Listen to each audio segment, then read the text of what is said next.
సూర్యుడి రహస్యాలను తెలుసుకునేందుకు ఇస్రో ప్రయోగించిన వ్యోమనౌక ఆదిత్య L1 కీలక దశలోకి ప్రవేశించింది. దాదాపు 15 లక్షల కిలోమీటర్ల ప్రయాణం తర్వాత తుది దశలోకి ఎంటర్ అయింది.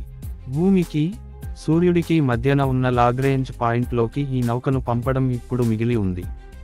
అయితే అంతకంటే ముందే దీని వృత్తాకార కక్ష్యలోకి ఆదిత్య L1ను పంపేందుకు ఇస్రో సిద్ధమవుతోంది.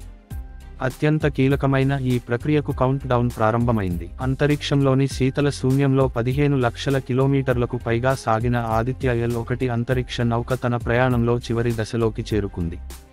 ఇస్రో సెప్టెంబరు 2, 2023న శ్రీహరికోట నుంచి ఈ అంతరిక్ష నౌకను ప్రయోగించింది. దీన్ని ఫైనల్గా L1లోకి చొప్పించడం అనేది మిషన్లో క్లిష్టమైన దశ. దీనికి ఖచ్చితమైన నావిగేషన్ నియంత్రణ అవసరం. ఆదిత్య L1 కొత్త కక్ష్యలోకి వెళ్లే ముందు 4 భూమి కక్ష్యల్లో తిరిగింది. ఇప్పుడు హాలో కక్ష్యలోకి ఆదిత్య L1 ప్రవేశించాల్సి ఉంది. ఈ ప్రక్రియను చాలా క్లిష్టంగా నిర్వహించాల్సి ఉంటుంది. ఎక్కడ తేడా వచ్చినా అసలుకే ముప్పు తప్పదు. దీంతో ఇస్రో శాస్త్రవేత్తలు పకడ్బందీ వ్యూహంతో హాలో ఆర్బిట్లోకి దీన్ని చొప్పించేందుకు ప్రయత్నాలు ప్రారంభించారు.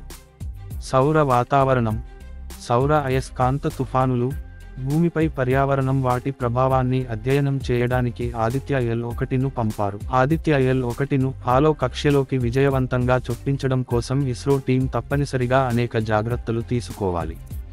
అంతరిక్ష నౌక స్థానం, వేగాన్ని నిరంతరం పర్యవేక్షించాల్సి ఉంటుంది. ప్రణాళికాబద్ధమైన మార్గం నుండి ఏదైనా వ్యత్యాసాలను ఎదుర్కోవడానికి ఆన్బోర్డ్ థ్రస్టర్లను ఉపయోగించి సర్దుబాటు చేయాల్సి ఉంటుంది. వీటికి అదనంగా visible emission line coronagraph, VELC, solar ultra violet imaging telescope, సూట్తో సహా స్పేస్ క్రాఫ్ట్ సాధనాలు సూర్యుడు విడుదల చేసే తీవ్రమైన రేడియేషన్ కణాల నుండి తప్పనిసరిగా రక్షణ పొందాలి.